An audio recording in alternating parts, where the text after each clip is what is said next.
Sekawasan PDM Karo, kemudian Ortom juga yang hadir, dan terutama para mubalik ya, mubalik dan mubalighah PDM Karo ya. Kemudian juga yang kita hormati bersama saya ada Pak Dr. Ali Imran Sinaga ya. Ini pakar fikih ya, dan juga Ketua Majelis Tabligh Pimpinan Wilayah Muhammadiyah Sumatera. Bapak dan Ibu-ibu hadirin hadirat yang dirahmati Allah. Pertama sekali, syukur alhamdulillah telah kita sampaikan kepada Allah. Semoga perjalanan acara kita ini diridainya dan diberkahinya. Selawat dan salam juga untuk pimpinan kita Nabi besar Muhammad Sallallahu Alaihi Wasallam. Saya terima kasih ini diundang untuk materi tarjih ini yang pertama di sini Pak Erwin ya. Pertamanya. Nah, kalau dulu sudah pernah juga, tapi secara umum. Baik, sebenarnya memang saya semulanya Ketua Majelis Tarjih ya, 2005-2010, 2010-2015. Sudah itu baru Wakil Ketua 2015-2020 diperpanjang jadi 2022. Mudah-mudahan munas kita nggak molor lagi ya. Baik, saya sebenarnya guru besarkan saya dalam bidang ilmu hadis, tapi doktor, master dan S1 saya itu usul fikih ya, di Islamic Legal Theory, teori hukum Islam. Di Fakultas Syariah saya menulis kedudukan maslahah mustalah dalam pembinaan hukum Islam, itu skripsi saya. Kemudian tesis saya Ibnu Qayyim's Reformulation of the Fatwa, study of his I'lam al-Muwaqqi'in an Rabbil Alamin. Kebetulan saya tulis di McGill University di Montreal, Kanada. Kemudian disertasi saya tentang pemikiran maslahah Imam Al-Haramain Al-Juwaini sebagaimana termuat dalam kitabnya Al-Burhan fi Usul Al-Fiqh, itu di Jakarta bersama Prof. Satria Effendi Al-Mahmud. Kami juga bertemu di Jakarta. Baik, kita mulai dengan jadi judul yang dimintakan mengenal manhaj tarjih Muhammadiyah. Kita mulai dari Majelis Tarjih dulu.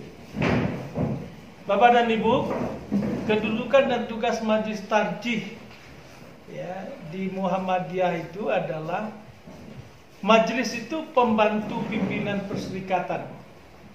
Ya. Jadi sebenarnya majelis itu ada mulai dari pusat, wilayah, daerah dan cabang. Ya, maka majelis itu adalah pembantu pimpinan perserikatan.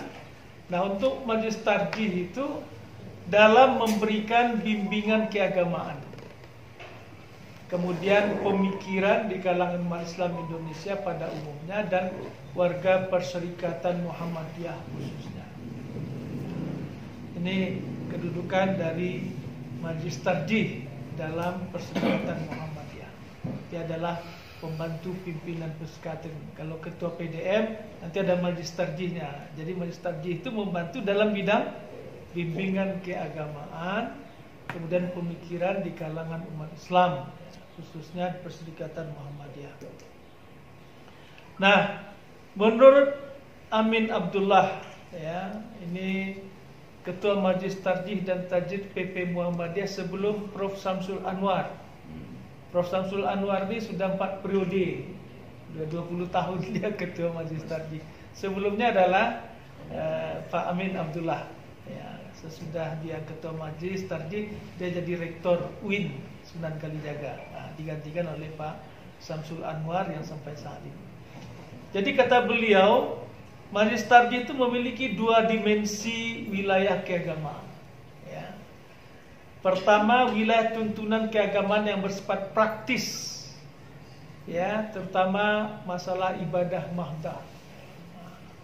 Jadi masalah salat, puasa, zakat, haji, itu konsultasi dan komunikasinya ke Majelis Tarjih. Ya. termasuklah salat pada masa pandemi COVID-19. Itu Majlis Tarjih itu yang memberikan fatwa. Kemudian yang kedua, wilayah pemikiran keagamaan yang meliputi visi, gagasan, wawasan, nilai-nilai, sekaligus analisis terhadap berbagai persoalan ekonomi, politik, sosial budaya, hukum, ilmu pengetahuan, lingkungan hidup. Maka oleh karena itu Majlis Tarjih di dalam munas-munas tarjihnya itu tidak hanya membahas masalah ibadah. Seperti umpamanya Munas Tarjih ke-28 di Palembang 2014 itu membahas tentang fikih air. Jadi air itu bukan air untuk berwuduk saja. Ini air yang sudah jadi komersial ya. Air yang melimpah menjadi banjir dan sebagainya. Ada kekeringan air, itu menjadi konsen Majlis Tarjih. Ada fikih air. Di Palembang itu juga dibahas tentang keluarga sakinah. Itu Palembang. Kemudian Munas Tarjih ke-29 di Jogja, itu membahas tentang fikih kebencanaan. Ketika itu banyak bencana, termasuk di sini ada Sinabung, ya, di Jogja ada Merapi dan sebagainya. Itu fikih kebencanaan. Ketika Munas Tarjih ke-30 di Makassar, itu masalah fikih anak. Dan sudah mulai fikih al-murur, fikih lalu lintas. Kemudian kemarin itu di Gersik ya, itu yang secara itu juga membahas tentang berbagai masalah-masalah yang terkait dengan fikih-fikih yang tidak hanya masalah ibadah. Ini dia wilayah ini. Kemudian selanjutnya tugas-tugas Majlis Tarjih. Saya kira ini perlu kita perkenalkan, karena kalau kita mau memperkenalkan manhaj tarjih, kita harus kenal dulu tarjih itu, Majlis Tarjih. Jadi pertama mempergiat. Ini berdasarkan kaidah Majlis Tarjih tahun 1961 yang kemudian diperbaharui lewat keputusan pimpinan pusat Muhammadiyah tahun 2000. Ini ada 5 tugas pokok Majlis Tarjih. 1. Mempergiat pengkajian dan penelitian ajaran agama dalam rangka melaksanakan tajdid dan antisipasi perkembangan masyarakat. Jadi tajdid ini itu pengembangan. Ada lagi namanya tajrid mujarrad. Tajrid itu pemurnian. Jadi ada wilayah-wilayah yang kita harus murnikan. Itu terutama yang menyangkut masalah-masalah ibadah dan akidah. Ada yang perlu dikembangkan, itu masalah-masalah muamalah. Sekarang ada ekonomi syariah, ya kan? Itu banyak hal yang harus dikembangkan di situ. Ya, perbankan, ya, perwakafan dan sebagainya.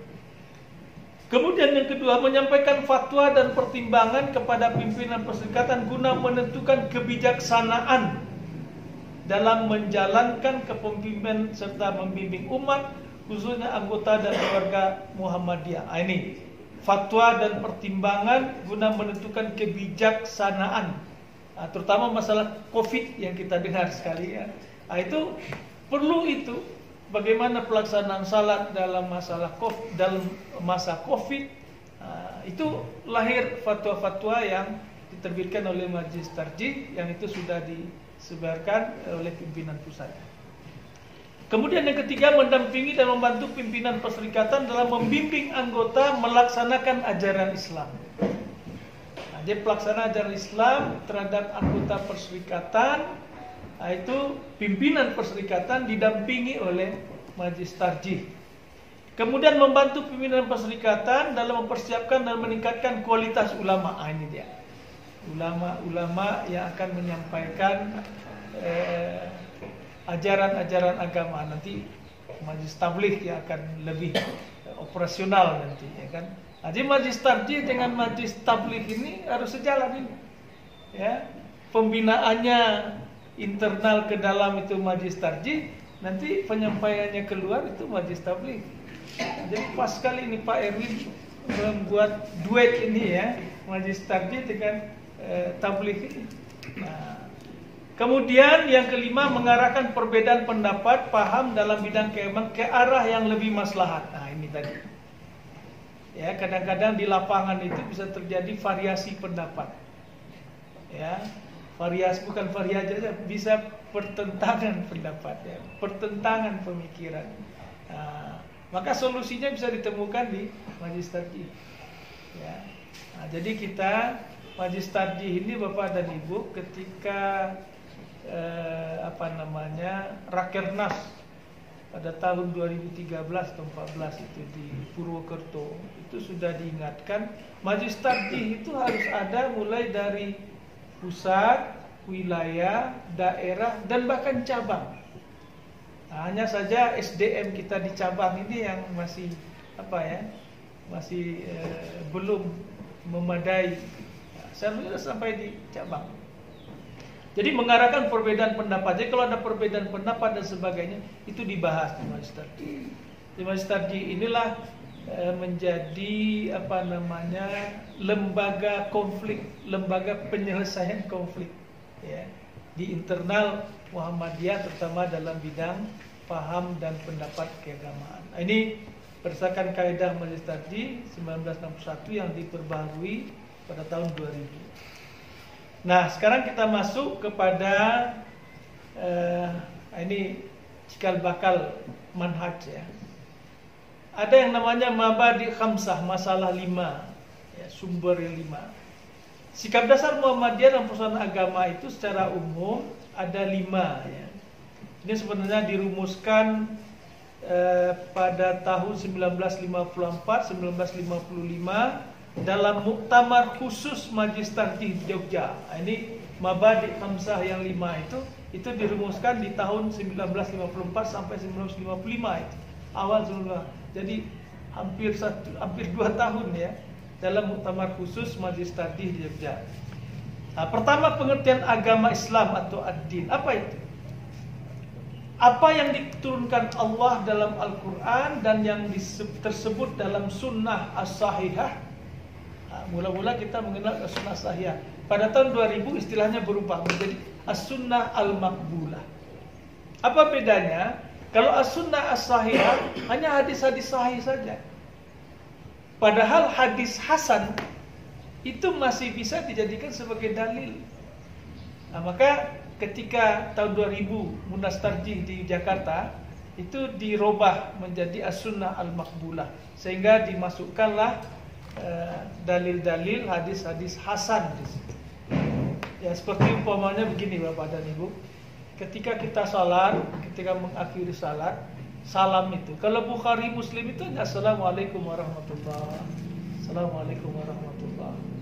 Nah, tapi di Tarjih APT kita kan menggunakan assalamualaikum warahmatullahi wabarakatuh. Assalamualaikum warahmatullahi wabarakatuh. Versi Sunan Abi Daud itu ada yang keduanya, ada yang satu. Terakhir penelitian dari Prof. Samsul Anwar sampai ke Mesir itu, ada Sunan Abu Daud yang meriwayatkan itu bahwa assalamualaikum warahmatullahi wabarakatuh ke kanan, assalamualaikum warahmatullahi wabarakatuh ke kiri. Jadi kalau masih assalamualaikum warahmatullahi ke kirinya itu belum update itu informasi tentang Sunan Abu Daudnya. Karena manfaatnya itu begini, Rasulullah dalam suatu hadis yang sahih, ketika sahabat masuk ke masjid mengucapkan assalamualaikum, Rasulullah menjawab waalaikumsalam, lahu asyrah, dia mendapat 10 kata Rasulullah.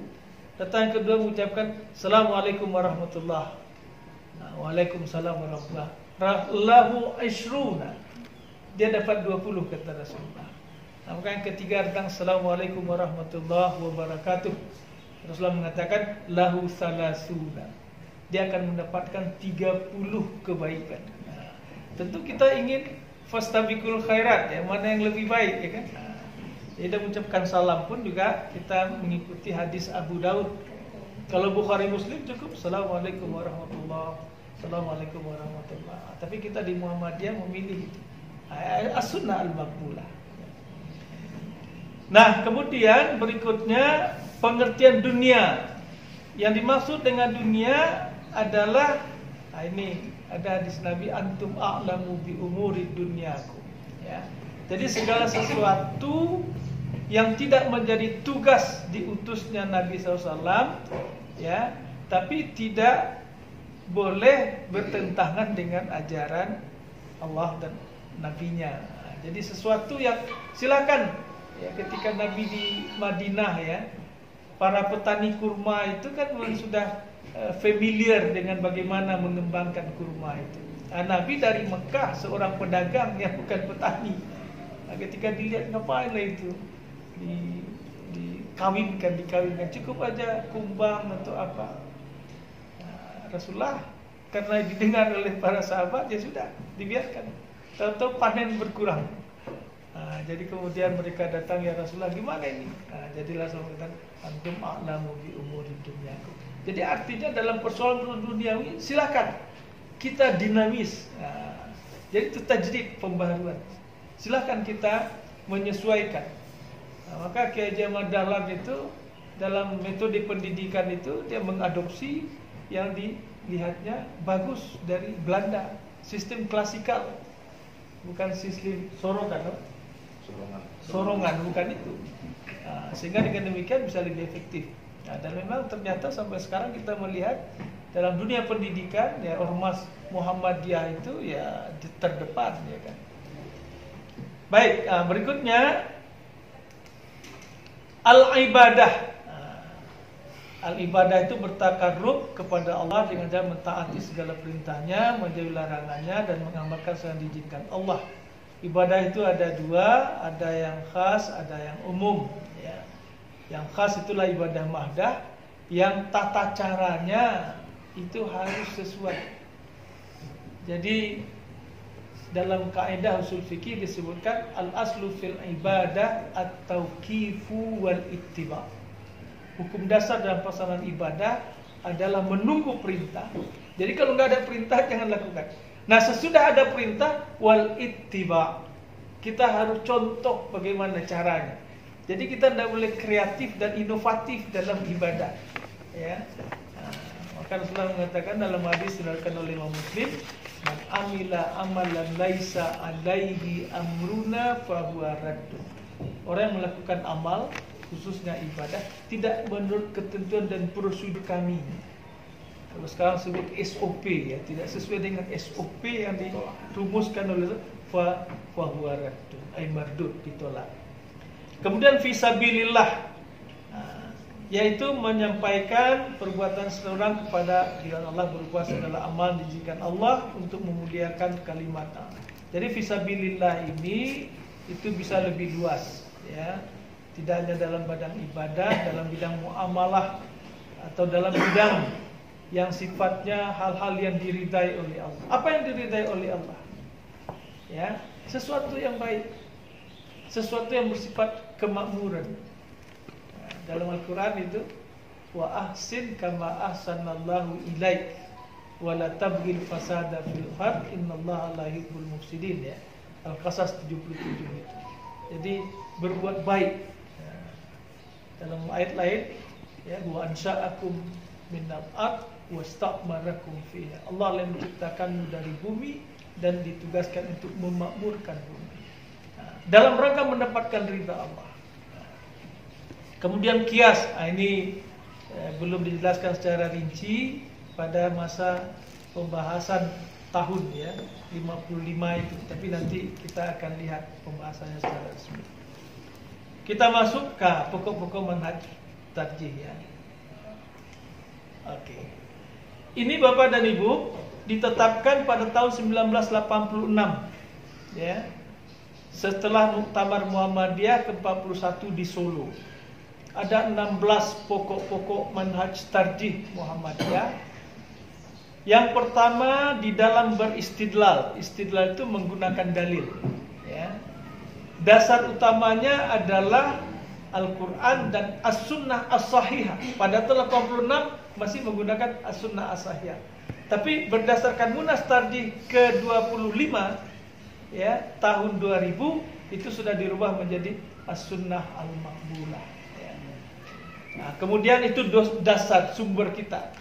Yang kedua, dalam memutuskan sesuatu keputusan dilakukan dengan cara musyawarah. Dalam menetapkan masalah ijtihad digunakan sistem ijtihad jama'i. Dengan demikian pendapat perorangan anggota majlis tidak dipandang kuat. Jadi begini Bapak dan Ibu, dalam memutuskan keputusan tarjih itu harus bulat, ya, harus mufakat. Kalau ada saja satu masalah, satu pihak yang tidak setuju, itu tidak boleh. Seperti kasus Munas Tarjih ke-28 di Palembang. Kebetulan saya hadir, saya masuk ke bidang ibadah ketika itu. Itu masalah yang akan diputus itu masalah Ramadan. Masalah salat iftitah. Salat iftitah 2 rakaat, ya, akan diputus itu. Dimana kalau semangat daripada Majelis Tarjih Pusat itu adalah itu dilaksanakan kalau kita tidur dulu. Sesudah salat isya tidur dulu. Kalau kita bangun baru. Kalau lanjut dari isya ke tarawih itu tidak. Itulah semangatnya yang ada. Dan akan diputus. Tapi ada masalah di situ, masalah Ramadan itu bukan itu. Masalah tentang salat 4-4. 3 itu. Itu ternyata di Jawa Barat 4-4-3 itu. 4 itu pakai tahiyat awal. Itu di Jawa Barat seperti itu. Ada tasyahud awal. Tasyahud awal. Salat isya. Jadi di situ tidak putus. Jadi akhirnya datanglah pimpinan pusat. Kalau begitu komisi ini tidak bisa kita bawa ke pleno. Padahal masalah lain sudah selesai. Bisa nggak di drop? Itu tidak bisa di drop. Jadi kemudian tidak dimunaskanlah atau tidak diplenokanlah masalah Ramadan. Hanya saja ketika kita di wilayah Sumatera Utara, masalah ini kita angkat dalam muswil tarjih sesudah itu. Dan akhirnya disepakati itu bahwa ya, iftitah itu adalah kalau kita tidur dulu. Ya. Kalau berlanjut itu tidak, ya, berbagai dalil. Saya kira nak kita ungkapkan di sini, wilayah kita sekarang. Nah kemudian kalau salah satu yang tidak disepakati bisa di drop, itu bisa lanjut. Nah, kasusnya masalah fikih anak ketika Munas Tarjih ke-30 di Makassar. Kebetulan saya juga hadir di situ. Itu masalah fikih anak itu sudah rampung. Ada masalah tentang anak zina. Bagaimana status anak zina? Nah, di situ terbelah itu. Nah, jadi akhirnya hampir saja fikih anak itu tidak diplenokan. Pada saat itu disepakati tentang masalah anak zina dicabut, tidak dimasukkan ke dalam fikih anak. Nah, sehingga akhirnya itu bisa berlanjut ya, tanpa itu. Nah, jadi itu kita merujuk kepada dalam memutuskan suatu keputusan itu harus mufakat. Maka di dalam keputusan tarjih itu ada yang namanya fatwa. Nah, kalau fatwa ini dia tidak mengikat, ya, itu hanya dirumuskan oleh Majelis Tarjih pimpinan pusat, kemudian dikeluarkan. Seperti umpamanya tentang keharaman rokok, itu baru fatwa, belum keputusan munas. Ya, kita coba kemarin waktu muswil tarjih di Sumatera Utara, dibawa itu masalah rokok itu. Wah, dari Tafsir, dari Madinah, wah itu bangsa-bangsa ahli hisab semua. Termasuk di sini, Pak. Di sini juga ya. Mungkin darah dingin barangkali ya. Jadi akhirnya tidak kita putuskan. Nah, jadi masalah rokok itu baru ada pada level fatwa, belum pada keputusan munas tarjih. Kalau keputusan munas tarjih itu dia mengikat. Dan itu baru bisa diputus kalau dia musyawarah mufakat. Nah kemudian yang ketiga, tidak mengikatkan diri kepada suatu mazhab, akan tetapi pendapat mazhab dapat menjadi bahan pertimbangan dalam menentukan hukum. Nah, jadi begini, berbeda dengan ormas-ormas lain yang mengikatkan diri kepada mazhab. Seperti Al-Wasliyah itu eksplisit mazhab Syafi'i. Kalau dulu mazhab yang 4 mengutamakan Syafi'i, terakhir mazhab Syafi'i. Ya. Sehingga akhirnya apa yang terjadi Bapak dan Ibu, ini sekarang ada wacana akan mengembalikan kepada mazhab 4 mengutamakan mazhab Syafi'i. Sehingga istibdal ini di kalangan, kebetulan ada mahasiswa saya anggota Dewan Fatwa Al-Wasliyah, itu masalah masjid kampus Unifa itu kan di belakang, mau dipindahkan ke depan itu tidak bisa, terganjal oleh mazhab Syafi'i, tidak boleh itu dipindahkan. Padahal masjid itu sudah di belakang, di Unifa itu. Kalau dipindahkan ke depan kan cantik, tapi tidak bisa, terbentur. Nah, jadi mereka akan mencoba nanti dalam musyawarah mereka, kongres atau muktamar mereka, merubah jadi tidak lagi mazhab Syafi'i, tapi mazhab yang 4 mengutamakan Syafi'i. Nah, jadi kalau yang 4 seperti mazhab Ambali, istibdal itu boleh. Istibdal itu menggantikan tempat dari. Oke, baik. Jadi Muhammadiyah tidak mengikatkan diri kepada mazhab, tapi mazhab itu menjadi referensi kita. Jadi dalam Munas Tarjih itu kita munculkan itu. Pendapat Syafi'i bagaimana? Pendapat Maliki bagaimana? Itu referensi, seperti kita juga menjadikan referensi kitab-kitab induk lainnya, ya kan? Nah, jadi tetap sumber utama kita Al-Quran dan Hadis atau As-Sunnah Al-Maqbulah, kemudian mazhab-mazhab itu. Karena mazhab itu sendiri Bapak dan Ibu, itu adalah rumusan pemikiran ulama mujtahid pada masa tertentu. Kalau Imam Syafi'i umpamanya, kan beliau abad ketiga, ya. Jadi kita melihat beliau itu ketika berada di Irak itu melahirkan fatwa-fatwa. Tapi ketika dia pindah ke Mesir itu banyak fatwanya yang direvisinya. Maka dalam mazhab Syafi'i itu ada al-qaul al-qadim, ada al-qaul al-jadid. Nah, kemudian Asy-Syafi'iyah itu bervariasi lagi. Ada yang memegang al-qaul al-jadid, ada yang memegang al-qaul al-qadim. Jadi kalau Imam Syafi'i hidup hari ini mungkin sudah banyak yang direvisinya itu fatwa-fatwanya, terutama masalah muamalah ya. Baik, jadi itu yang ketiga. Kemudian berikutnya yang keempat, berprinsip terbuka dan toleran dan tidak beranggapan bahwa hanya majelis tarjih yang paling benar. Keputusan diambil atas dasar landasan dalil yang dipandang paling kuat yang didapat ketika keputusan diambil. Artinya ketika dulu namanya muktamar tarjih yang kemudian menjadi munas tarjih, dan koreksi dari siapapun akan diterima sepanjang dapat diberikan dalil-dalil yang lain lebih kuat. Dengan demikian majelis tarjih dimungkinkan mengubah keputusan yang pernah ditetapkan. Tapi berubahnya tetap di munas tarjih. Jadi umpamanya munas tarjih yang ke-31 di Gersik kemarin itu ya. Kalau ada hal-hal yang perlu dirubah di HPT itu bisa, silakan. Ya, tapi di munas tarjih. Nah, tunggulah. Munas tarjih itu biasanya dalam suatu periode kepemimpinan PP itu, pimpinan suatu minimal 2 kali. Ya, minimal 2 kali.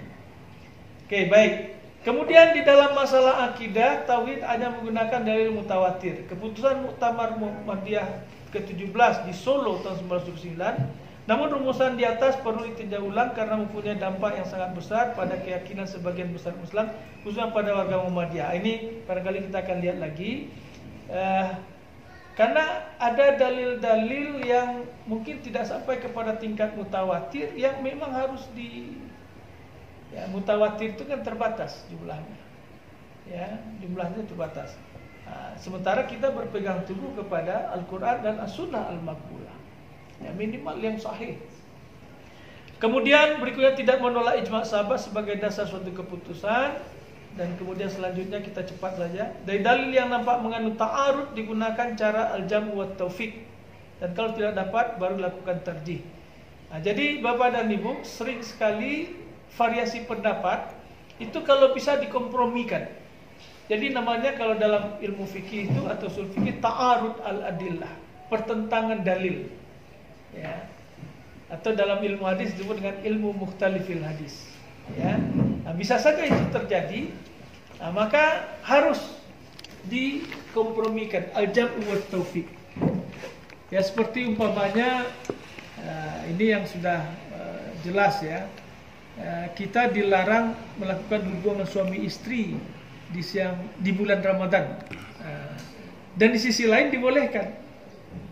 Jadi sebenarnya itu tidak bertentangan karena apa? Yang dilarang itu di siang hari dan yang dibolehkan itu di malam hari. Itu ajam wa taufik namanya. Tapi ketika tidak bisa dikompromikan, kita boleh lihat, boleh jadi sudah ada namanya nasikh mansukh. Ya. Nah, dalam Al-Qur'an kan disebutkan umpamanya apa? Tentang wasiat kepada ibu bapak kan. Kutiba alaikum idza hadara ahadukumul maut in taraka khairan alwasiyatu lil walidaini wal aqrabin. Al-Baqarah itu kan. Diwajibkan atasmu jika sudah mendekati kematian, engkau meninggalkan harta yang banyak, berwasiat kepada ibu bapak. Nah, itu kemudian tidak bisa diterapkan lagi karena sudah ada hadis ayat-ayat tentang mawaris dalam surat An-Nisa mulai dari ayat 12. Nah, ayat-ayat mawaris itu basna bi anfusihinna salasata quru. Ya. Perempuan yang ditalak itu menunggu masa iddahnya 3 kali quru. Nah, maka kata kar'un itu lafaz mustarak, lafaz yang punya makna ganda, bisa haid, bisa tuhur. Nah, mazhab Hanafi memilih haid. Nah, kalau memilih haid itu masa iddahnya lebih panjang, ya, karena seseorang yang talak sunni itu kalau ditalak seketika istri dalam keadaan tuhur, fatalikuhunna li'iddatihinna. Nah, jadi kalau talak dilakukan pada saat haid itu disebut talak bid'i. Apalagi tuhur yang sudah dicampuri itu talak bid'i. Nah, jadi kalau ditalak pada waktu tuhur berarti itu belum dihitung. Tunggu dulu haid baru dihitung. Ya. Nah, sesudah itu baru tuhur, haid yang kedua, tuhur, haid yang ketiga, tuhur baru bisa dia melakukan.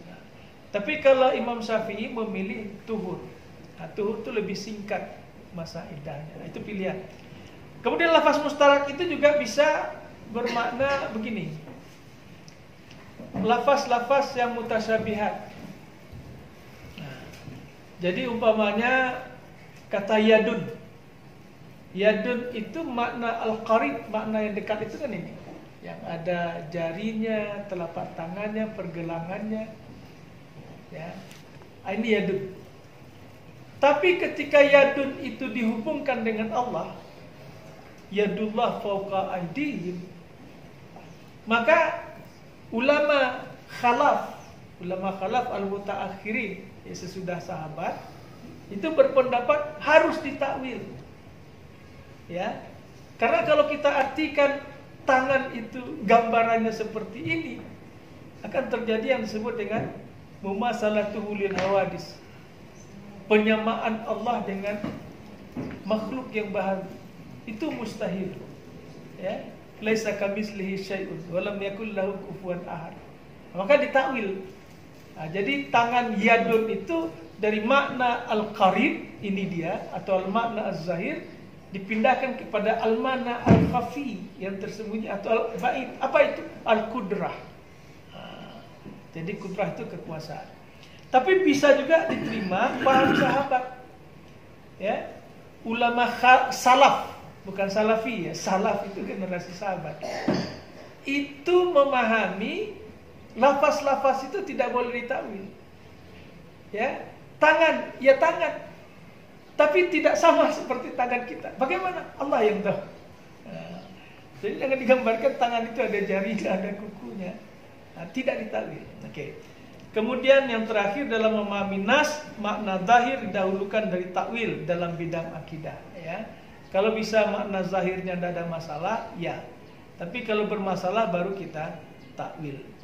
Nah, sedikit lagi ada 3 pokok manhaj tadi yang kemudian juga berkembang. Ada ijtihad bayani, ijtihad qiyasi atau ta'lili, ijtihad istislahi. Bayani itu menjelaskan nas-nas itu dengan kaidah-kaidah kebahasaan. Seperti Al-Qur'anul Karim. Ya, ada kalimat perintah.